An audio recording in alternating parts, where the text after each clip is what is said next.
There are so many different ways to cook red beans. It ends up being, in a lot of ways, like your thumbprint. My way of cooking red beans, I dump them in a pot, I run some water on them, I swirl them around.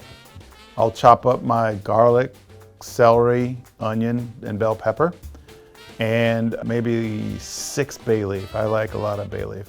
We like to put in a little smoked sausage, maybe a smoked ham hock, and you just respect that bean, and respect it and let it cook, right? You don't rush a red bean. You let that thing slow cook and you just let it speak for itself. And the important thing is to stop the cooking while you've got some creaminess and you've got some beans. So you have the two textures and it's just perfect. You can do this in a million different ways. As long as you cook and have people over at your house, that's the whole point. How you get there is not the problem. Whatever way you make yours is going to be yours.